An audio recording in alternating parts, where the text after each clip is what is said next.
Yes, Yes, ma'am, ma'am. we can. Okay. So, up to yesterday, we learned a lots of things about deadlock. The thing is that whenever we use computer, whenever we use operating system, there definitely deadlock occur. If you think about Android phone, there no deadlock is happen.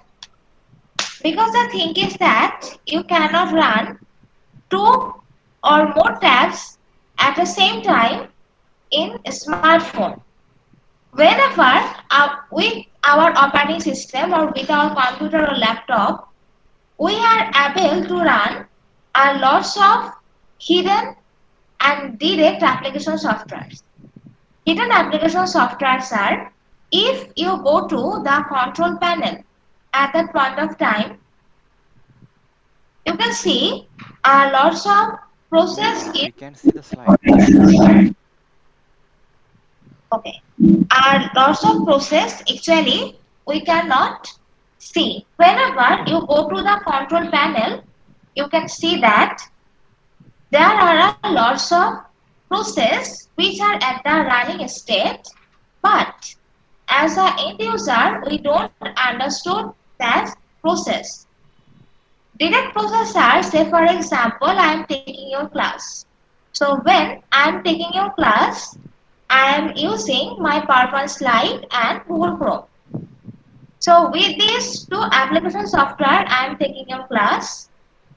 So these applications are actually seen by you. So whenever a processor need to run some process at the same time and the process need the same resource at the same time, at that point of time actually deadlock happen.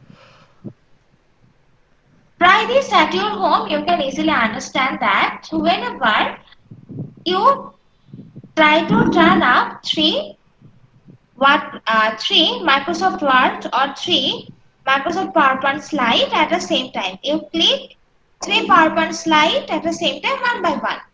After clicking each and every slide, you found that the first slide will take 15 to 20 seconds to turn it on. The second slide will take 18 to 20 seconds to turn it on. The third slide will take 20 to 25 seconds to turn it on. Now why this actually happen? This is actually happen because of the resources, because when you try to run an application software, that application software become the process, and when you try to run that process is actually need the resource. Resource means the library properties, the library functions, the files and folders behind the application software that you need to run. Whenever both of the process need the same library function, means same need the same resource. At that point of time, your process is actually in the waiting state, and whenever all of the process are in the waiting state, at that point of time, it become the deadlock.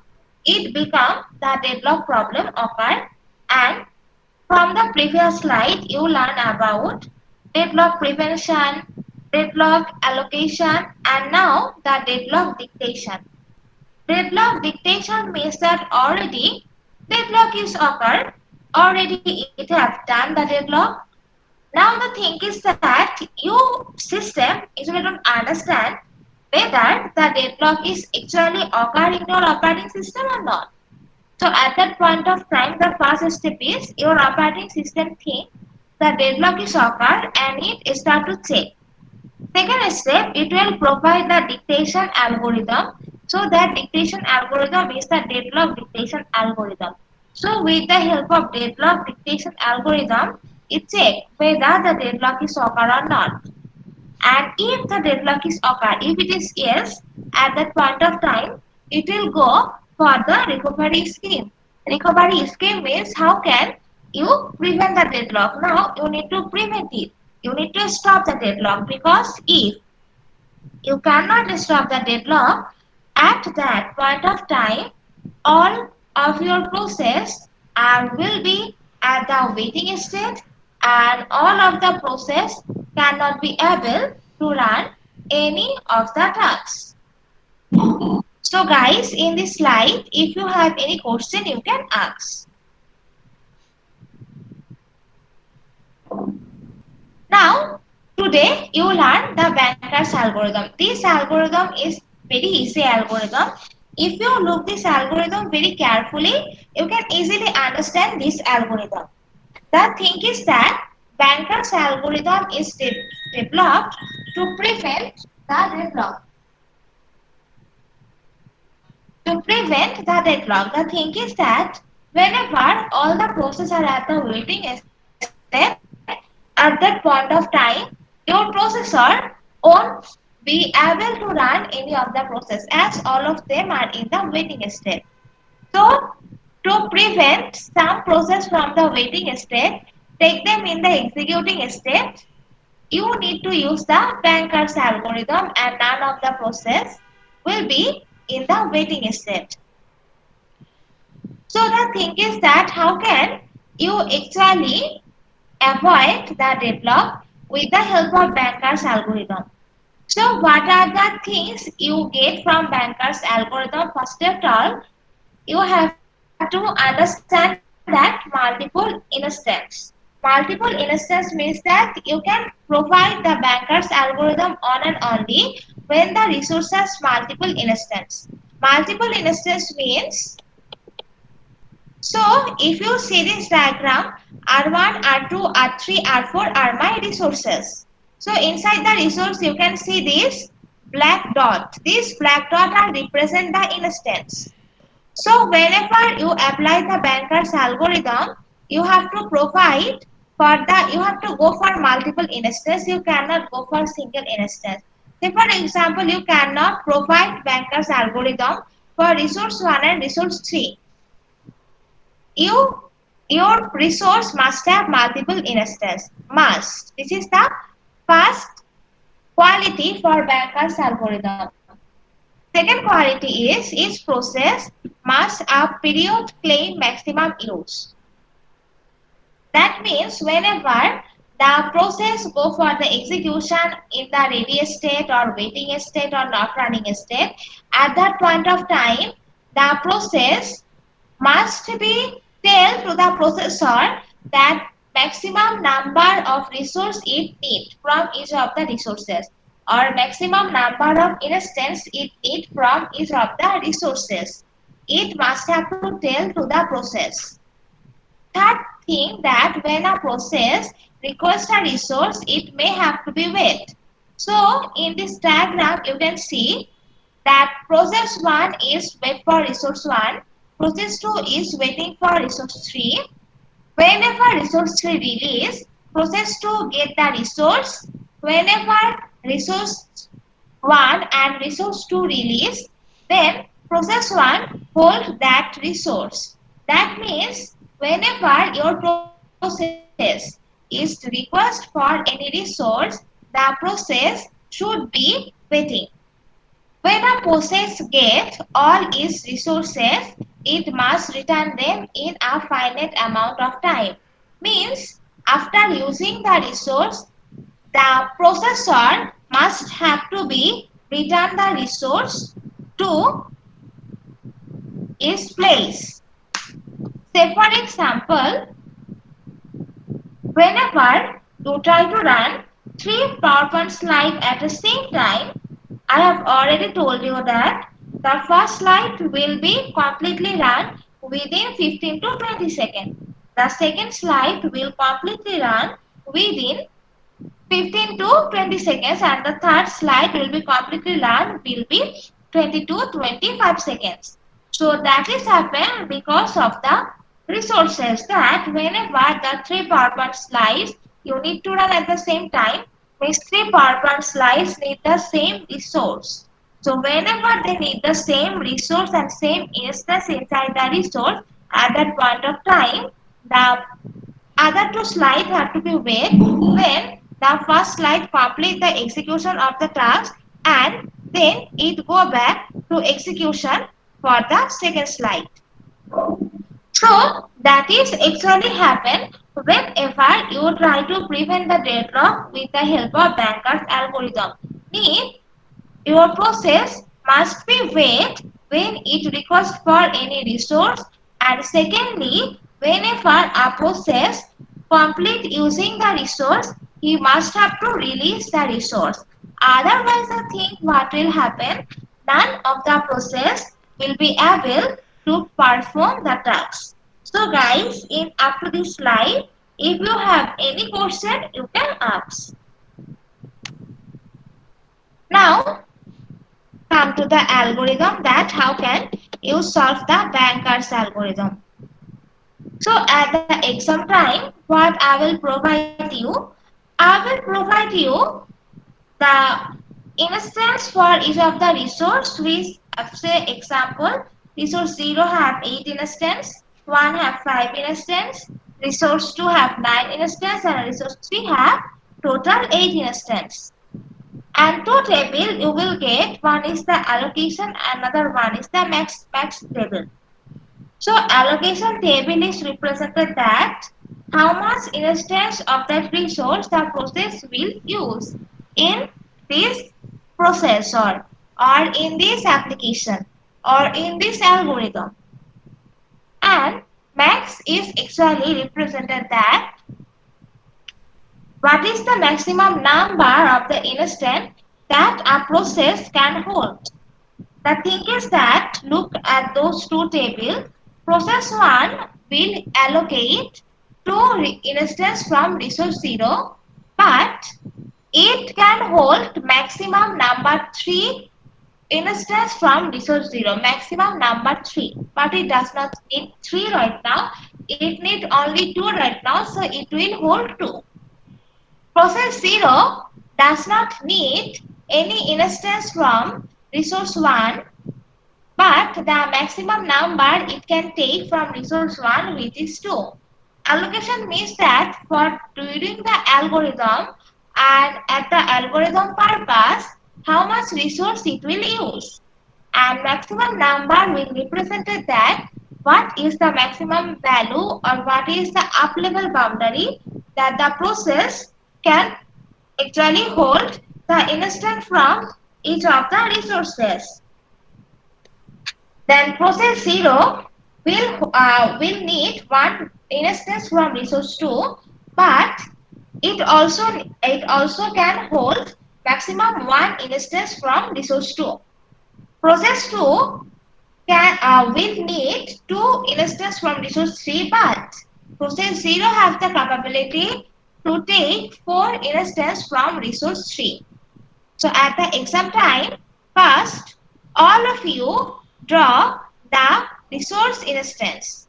So how can you draw the resource instance? Let me draw it in the whiteboard so you will easily understand.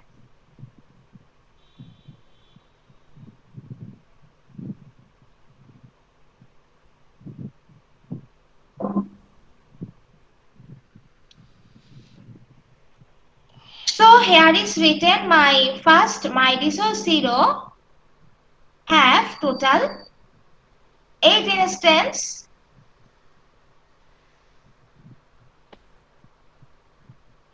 So this is my resource 0.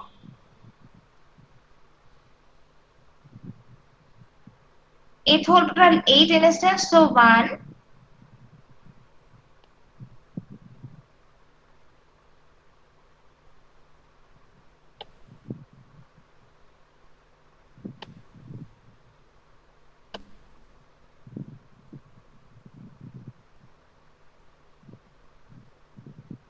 resource 1 hold 5 instance. So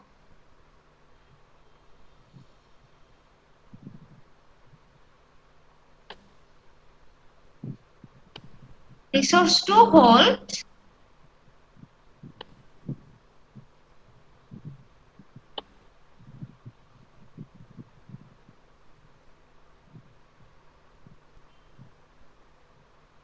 total 9 instance.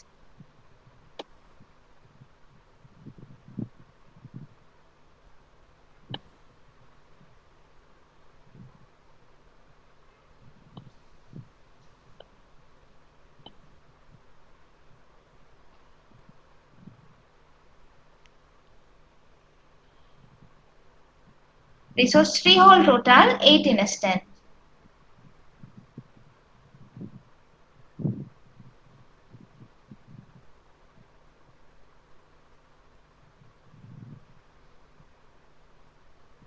So here this round shape or a small dot, whatever you can say, these are called the instance.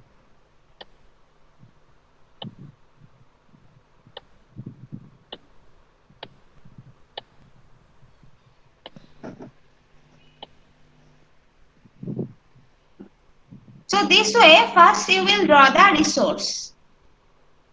After that, you will go to do the algorithm. Now, I will describe these things later, what it is represented. First of all, look at the table, what is actually happening here.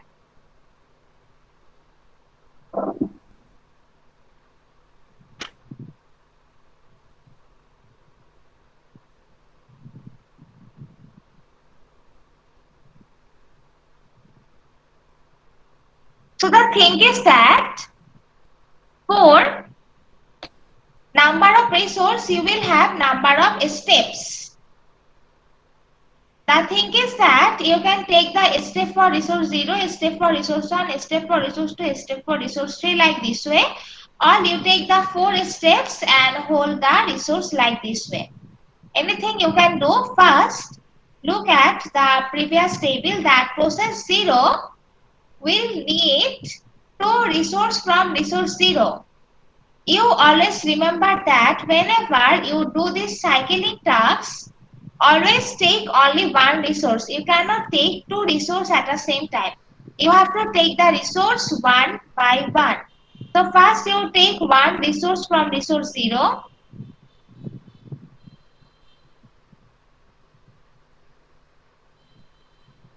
Process 0 does not need resource 1. It needs 1 from resource 2. You will write 1 from resource 3. So remember, my resource 0, 1 resource, 1 instance will be remaining. From resource 3, 1 instance will be remaining. Okay. Then I go for my process 1.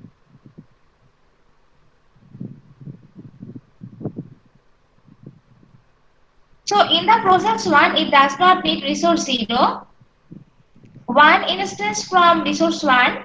You will take 1 instance from resource 2 and 1 from resource 3. So process 1 will be remaining 1 resource from resource 2.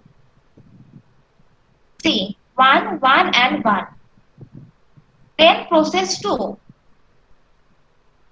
So it will take 1 instance from resource 0 and 1 instance from resource 3. So 3 instance will be remaining from resource 0 and 2 instance will be remaining from resource 3. Now see the same thing, 1 and 1 instance I take. Then for process 4, 1 instance from resource 0, 1 instance from resource 1, 1 instance from resource 2. So remaining instance will be resource 1 from process 3. Look, same thing I write 1, 1 and 1. Then process 4.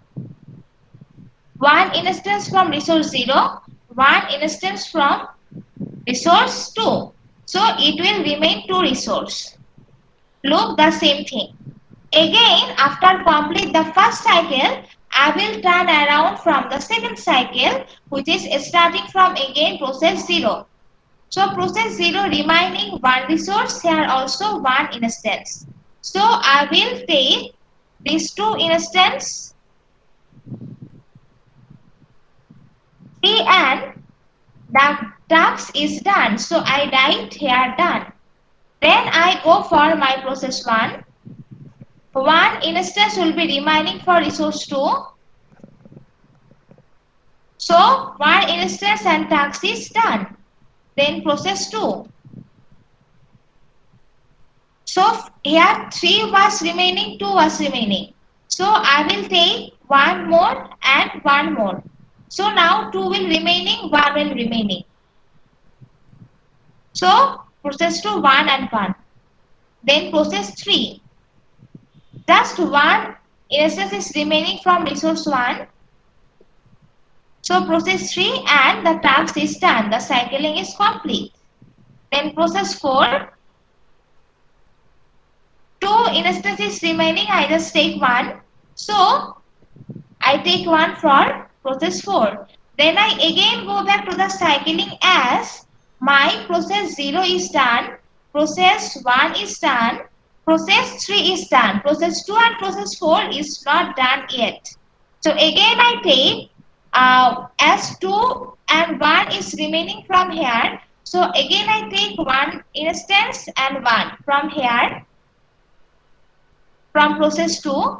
So I take 1 and 1 from here. Then I go process 4. Just 1 instance was remaining right now. So I take process 4 and the cycle is done. So I write here done. And at the end, again I go back process 2 and the cycle will be complete. Now, if you don't remember that, how can you do the cycling? See, the maximum number of instances in this allocation table. Say process 0's maximum number of allocation is 2. So see, you will find 2 cycle in process 0. See, cycle 1 and cycle 2. Process 1, the maximum number of instances, which is 2. So you also get 2 cycle in process 1 here. So see, 1 cycle, 2 cycle. Then go to process 2, maximum number of resets, which is 4. So you will get 4 cycle in here. See, process 2, 1, 2, 3 and 4.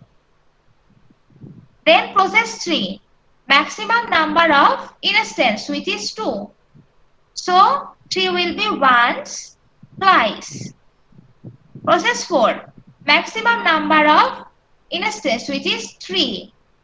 Now calculate process 4, 1, 2 and 3. Now come to the point about flag T. Look at the condition. If available greater than equal to need, flag will be T. Available means that the maximum number of resource. So the maximum number of resource, which is 3, and it need 2. So need is smaller than the availability. So process 0 can take at least 3 instances from resource 0, but it need 2. Whenever your need is smaller or equal, then the available or the maximum number at that point of time, it will be always true. So you write here T means true. And you only write done whenever your cycle is completed. So process 0 will complete it as second cycle. Process 1 also completed at second cycle.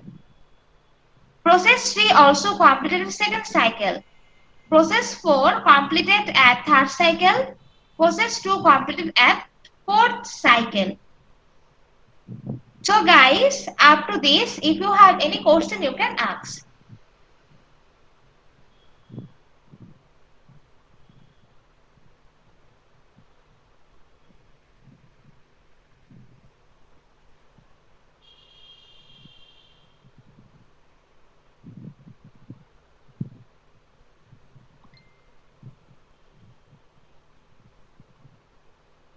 Guys, do you have any question? No, ma'am. Okay. So, see, when a process will be finished, then it will release its allocated resources. Means whenever process 0 is done in here, so at second cycle it will release all the resource.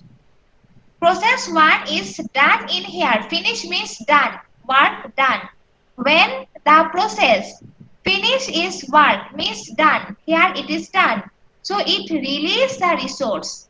Here it done. So it release the resource. Here it done. So it release the resource. Here it done. It release the resource. So 5 process will be done. Will have different time to finish. Process 0 finish fast. It at that point of time it will release the resource. In the last step work will be equal to the resources given in the question. Means the total resource you actually is given in the allocation state, you will get the same number of resources that is actually you are doing in this table. So guys, at your home, all of you solve this problem.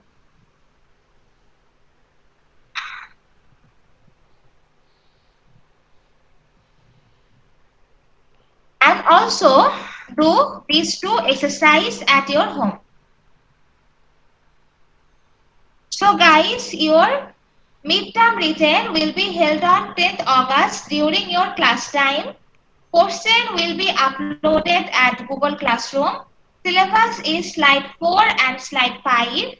After submitting your answer script, you don't need to call me. I will announce whose copy I got and whose I don't according to the first term. Also, for your oral exam, you must have to get a very well prepared with the same syllabus, slide 4 and slide 5. Later on, or the next week, I will tell you the oral exam date and time according to your serial wise. Most probably, this time I will take your oral exam during your class time. You don't need to worry. I will tell you before the oral exam, then when I will start to take your oral. The thing is that your written will be hold 100 marks. There will be total 4 to 5 questions. So you have to very much quick when you write it down, because you find out that this time those submitted their copy lately, I deduct 15 to 20 marks from your copy. So don't do the same thing in the midterm and final. So submit your copy during the time. You start to submit your copy from 12 p.m. It will be best part for you. So there will be no more late. And you have to must quick when you write the answer. And for your oral, I will ask you total 10 to 6 question. It is depend on the timing. It is depend on your performance. So each of the question will carry 10 marks. And 40% if oral will held. So 40% is taken from written. 60% will taken from your oral. So if you have any question, you can ask.